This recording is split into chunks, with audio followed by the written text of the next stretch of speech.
Kasi alam ko yung pinaplano mo. Ano pinagsasabi mo? Na gusto mong makiganti. Na gusto mo kami magdusa. Di ba yun? Bernard, marupok ako. Pero hindi ako masamang tao to plot out something that evil. Bernard, alam kong pwedeng may madamay na inosenteng bata. Hindi ako ganong tao. Lahat ng yan salita lang yan eh. I'm not a monster. Nagkataon lang na na-inlove ako sa maling lalaki. Malambot pa rin ang puso ko para sa'yo, Bernard. And I'll never do anything to hurt you. Hindi kagaya ni Angela. Nagmamatigas pa rin siya sa'yo, di ba? To think may anak kayo.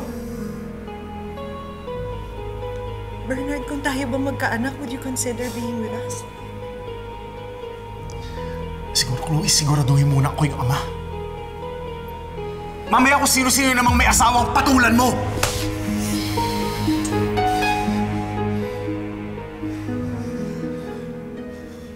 Ma, gusto ko na pong umuwi at magpahinga. Anak.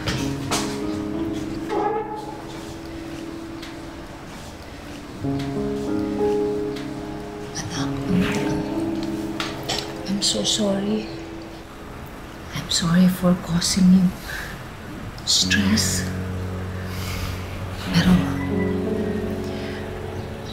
dapat makapag-decide ka na.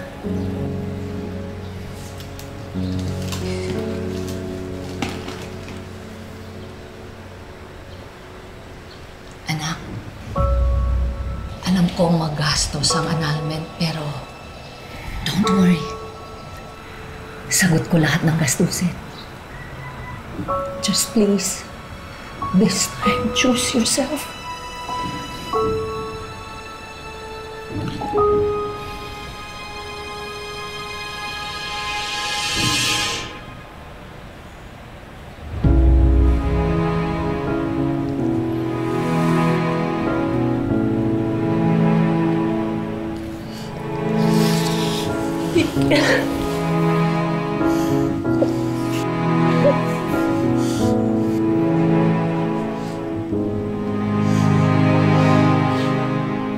I'm so sorry.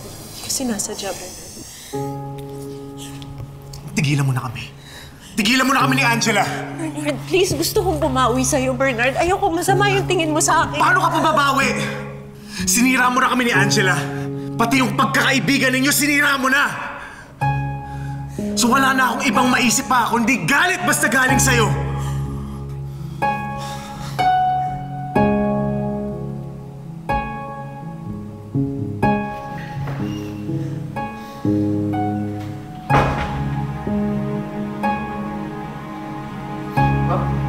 Ma'am.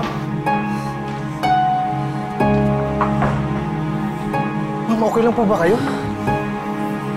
Kung kayo, ma'am. Ma'am, tatawag na po ba ako ng medic? Hindi, okay lang.